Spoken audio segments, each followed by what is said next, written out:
I was halfway through raking the front yard when I saw her, Nancy Adley, the queen of complaints and self-appointed enforcer of the Oakland Pines HOA. She wore her usual oversized sunglasses, a pastel windbreaker, and a permanent scowl like it was part of the uniform. I didn't even bother waving. She'd made it clear I wasn't her kind of neighbor ever since I moved in last year. I'm Vincent Karr, by the way, electrician by trade, sarcasm enthusiast by nature. I bought this place because it had a big garage and no major issues. What I didn't know was that the HOA here was run like a petty dictatorship and Nancy was the dictator. Vincent, she barked from the sidewalk without stepping onto my property. Leaves are encroaching on the sidewalk again. I looked down at the neat pile I had swept away from the sidewalk. Not anymore. I just cleaned it. She sniffed like she didn't believe me. Well, it's your responsibility to ensure none of them blow back. The rules clearly state yeah, page 12, subsection B, I interrupted. I know. She pursed her lips like she'd just bit into a lemon. Then she turned and stormed off, her little clipboard bouncing at her side like a badge of tyranny. I figured that'd be the end of it. I was wrong. The next morning, I opened my front door and nearly slipped. The entire porch was covered in leaves. Not just a few, an actual heap of them, damp and musty. Someone had gone out of their way to collect them and dump them right in front of my door. At first, I thought it was some dumb kid's prank. But then I caught a whiff of perfume, Nancy's signature floral stink, the kind that lingered like regret. And right there, tucked under the pile, was a folded HOA notice. Handwritten, naturally. Since you refuse to keep your yard clear, I've taken the liberty of returning your debris. Consider this a warning. That was it. No signature, but the handwriting was unmistakable. I wasn't even mad. I was impressed by the pettiness. But if she wanted a leaf war, she was going to lose it. I waited until just after lunch when I knew she'd be out of the house for her daily walk, which always ended with her chatting up the mailman and pretending she wasn't watching everyone's comings and goings. Then I grabbed my rake, a pair of gloves, and a contractor's bag. I scooped up every single leaf from my porch, then went a step further, raked the rest of my yard and the sidewalk. I made sure not a single leaf remained on my property. Then I walked across the street to her driveway and emptied the entire bag on the hood of her silver SUV. Not just a sprinkle. I sculpted the pile like a damn autumn volcano, covering her windshield, roof, and even the mirrors. And then I waited. I didn't have to wait long. A little after 2, Nancy rounded the corner, her gait brisk, her visor tilted like she was ready for a tennis match she never intended to play. She was halfway up her driveway before she noticed what I'd done. Her entire body froze. The leaves had settled just enough to look deliberate, not like an accident. Some were still clinging to the windshield wipers. Others had slipped into the small groove between the hood and windshield. A few had tumbled down the back window like they were trying to escape the scene of the crime. She didn't shout. That would have required too much control.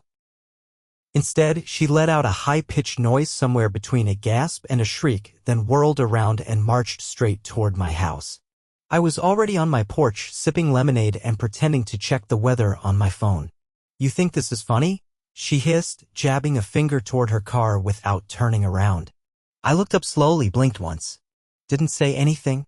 Just enjoying the breeze. She planted both hands on her hips, but her voice cracked slightly. You vandalized my vehicle. Vandalism requires damage, I said. Those are biodegradable. You know, like the ones you left on my porch this morning. Her jaw trembled. I did no such thing. Accusations without proof are slander. Funny. That's what I was thinking when I found this. I reached behind a flower pot and pulled out the folded HOA notice she had tucked under the leaf pile. Recognized the handwriting? Her eyes locked on the paper, then darted away. Anyone could have written that. Sure. But not everyone uses pink ink and triple underlines the word warning. She stared at me for a long second, then turned on her heel and stormed back toward her house. But halfway across the street, she stopped, pulled out her phone, and started speaking into it with rapid, clipped words. I couldn't hear it all, but I caught enough to know she was calling the HOA board. She was trying to escalate. I figured they'd send one of the other board members over to play peacemaker. What I didn't expect was for the HOA's vice president, Mark Ellison, to show up in a golf cart like he was patrolling a country club. Mark was the kind of guy who wore polos tucked into jeans and spoke like every word was part of a commercial. He parked in front of my place without asking and stepped out with a clipboard of his own. "Mr. Karr," he said, adjusting his sunglasses. "We received a complaint about an act of retaliation." I gestured toward Nancy's SUV. "You mean the landscaping art project?" He didn't laugh. "We take community disputes seriously. According to Mrs. Adley, you intentionally defiled personal property." I raised an eyebrow. "So dumping leaves on a car's a crime, but dumping them on someone's front porch is just landscaping assistance?" He ignored the jab. "It's not about the leaves. It's the escalation. We aim to maintain harmony. Then maybe your president shouldn't be weaponizing yard debris."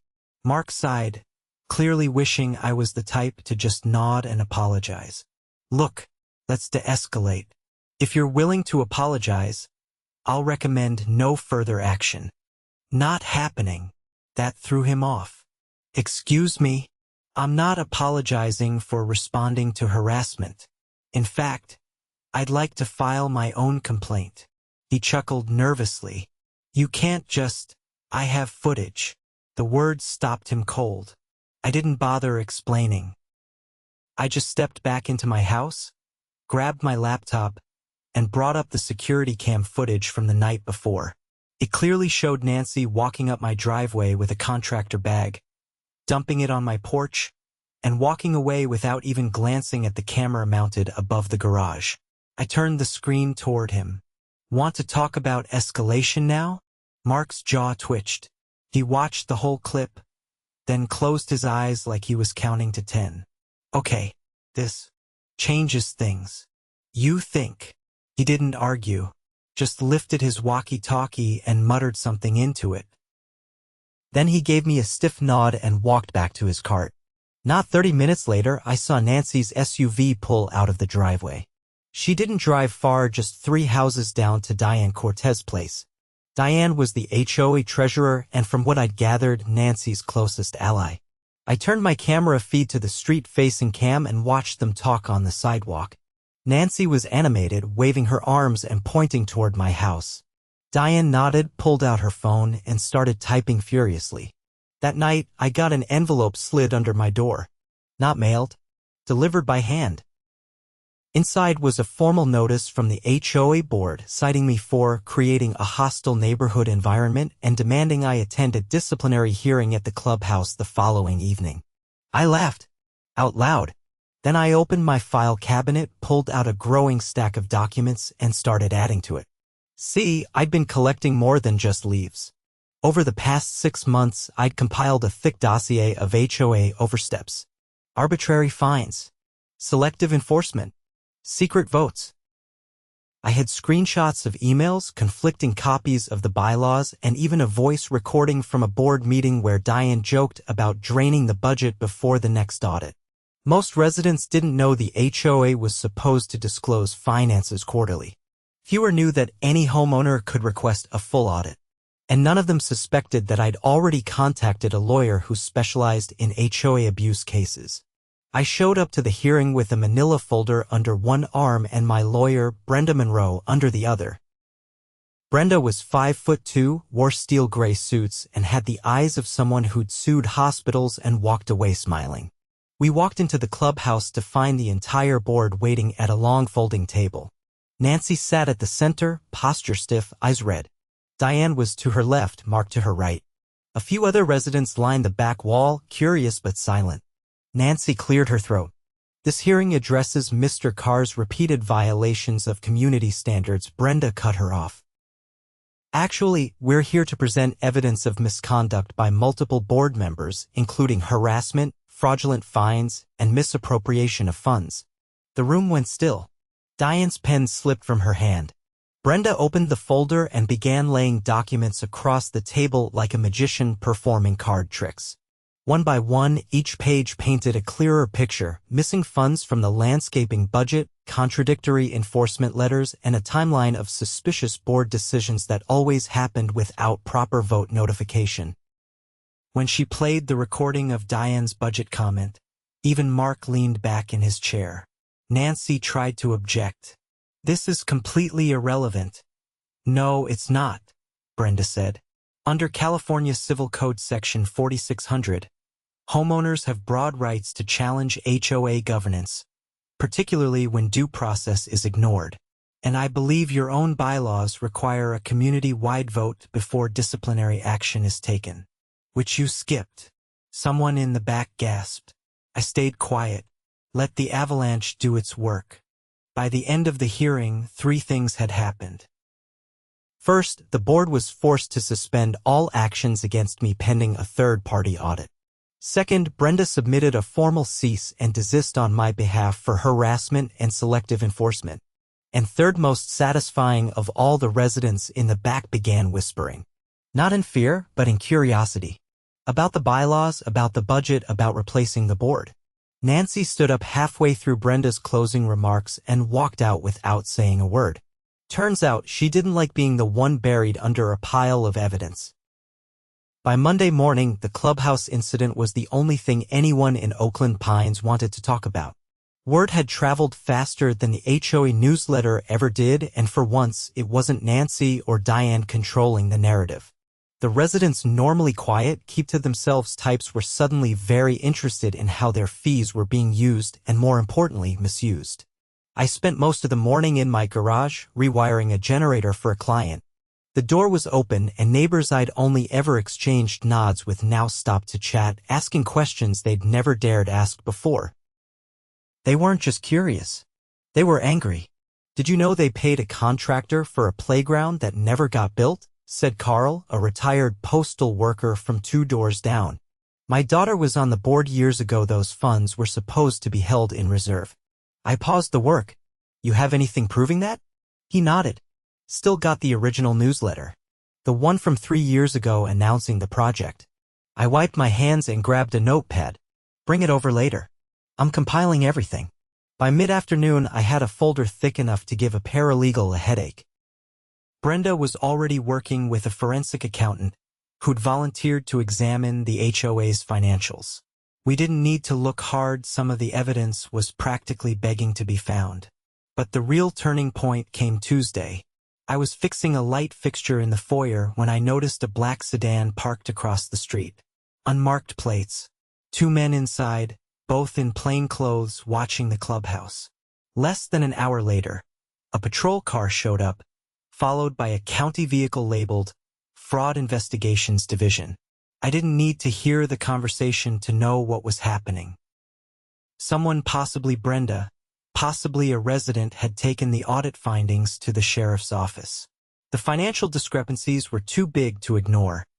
Non-existent vendors paid tens of thousands, maintenance budgets that didn't match any actual work, and a landscaping contract that led to a P.O. box registered under Diane's maiden name.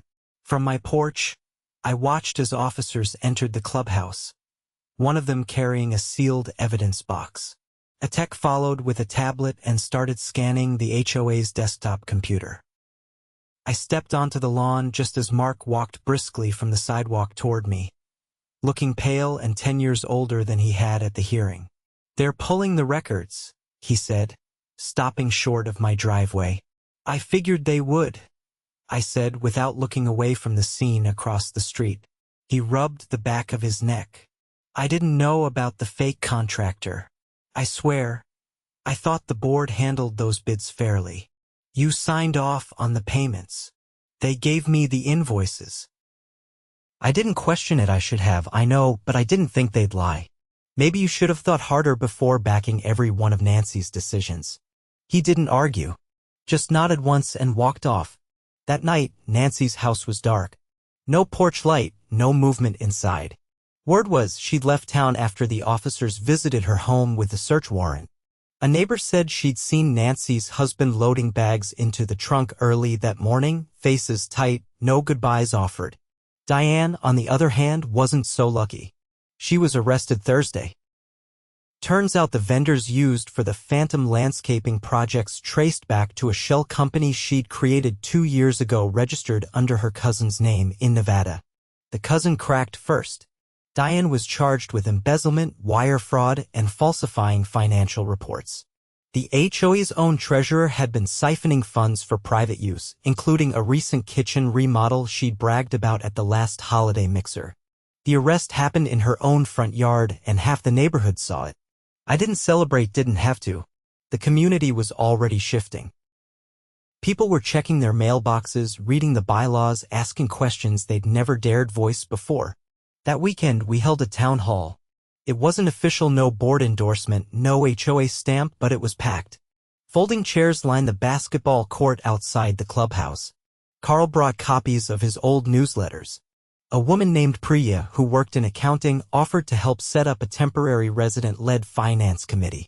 Even Brenda showed up, standing quietly in the back, nodding as residents shared stories of arbitrary fines, threats, and unexplained charges. I waited until the end to speak. I moved here because I liked the garage, I said, hands in my pockets. Didn't care much for the HOA. Figured it was just one of those things you put up with. But then someone decided dumping leaves on my porch was a reasonable warning. There were a few chuckles, but most people just listened. I pushed back, not because I hate rules, but because the people making them were abusing them. What we do next matters more than what they did. We fix this by showing up, by taking the power back. And we start by voting for a new board. Applause broke out, not thunderous, but real. Sincere. For the first time since I'd moved in, I felt like part of something instead of just being targeted by it. The following week, a special election was scheduled in strict accordance with the bylaws. Brenda offered to oversee the process pro bono, ensuring transparency. Mark resigned, citing stress and a desire to focus on family. A quiet exit, but a wise one. Carl ran for president. Priya ran for treasurer. I didn't run. I nominated a nurse named Elena who'd lived here for 15 years and knew everyone by name. She won in a landslide. The day after the results were posted, I found something taped to my front door. It was a note, not handwritten in pink ink, not passive-aggressive. Just a simple thank you card, and signed. Inside was a printed message. For standing up when the rest of us were afraid to. You didn't just rake the leaves. You exposed the rot. I stuck it on my fridge. The HOA didn't dissolve, but it transformed. The fines stopped. Transparency returned. Meetings were open, records posted online. People who used to avoid eye contact now waved from their porches. The clubhouse was no longer a place of whispered threats. It hosted potlucks and movie nights. Nancy never came back. Diane took a plea deal. And as for the leaves, I let them fall every autumn now. Let them pile up a little. Neighbors lend a hand. No one drops them on anyone's porch anymore. We rake together. We laugh. We remember. Because sometimes justice doesn't come from shouting. Sometimes it starts with a rake, a camera, and the decision to push back when no one else will. A month after the special election, Oakland Pines looked like a completely different place. Not physically, most of the lawns still had the same patchy grass and faded garden flags, but the atmosphere had changed. People talked more, waved without hesitation, lingered on sidewalks. The fear was gone, but something still didn't sit right. It started with Brenda calling me on a Wednesday afternoon. She'd been reviewing the HOA's digital archives, the ones we'd gained access to after Diane's arrest. The financial inconsistencies were already well documented. But this was different. There's a pattern, she said, tapping through files on her tablet as we sat at my kitchen table. The fines Diane and Nancy issued, they weren't just random. They were concentrated on specific homes. And not just yours. I leaned forward. Who else? She showed me a spreadsheet she'd compiled. The names weren't surprising. 2 widows, a man with limited English, a couple with a disabled child, and a young single mom who worked night shifts. People least likely to contest fake violations, least likely to fight back. Each had been fined repeatedly for vague infractions, unsightly decor, unapproved modifications, yard neglect. But none of the fines had corresponding inspection reports. And more importantly, none of the cited violations had been documented with time-stamped photos, which the bylaws required. They were targeting vulnerable homeowners, Brenda said. Systematically. And the fines? They weren't just warnings. Over time, they were leveraged into liens. I sat back in my chair. You're saying they were setting people up to lose their homes? She nodded. And two did. Both sold under pressure after being threatened with foreclosure. One of the properties? Transferred to a shell LLC. Guess who was listed as the resident agent? I didn't answer. I didn't have to. Diane, she said. But not under her own name. Under her husband's. That was enough for me. We called Elena the new board president and arranged a meeting for that evening. Elena invited the entire board to her house. We didn't use the clubhouse anymore for anything that serious, not after what had happened in it. Elena listened, jaw tight. The liens, they were processed through the HOA's legal counsel, right? Brenda nodded. Which makes the attorney complicit, or at the very least negligent. What was the name again? I asked. Brenda checked her folder. Ronald Greeley. He's based out of Redwood Heights. Elena pulled out her laptop and searched the name. The results were immediate and damning. Greeley had been cited multiple times in the past 3 years for questionable foreclosure practices. He operated on the edge of legality, exploiting gray areas in HOA law. Several cases were still under review. We need to bring this to the district attorney, Elena said. Not the county, not the HOA mediator. The DA.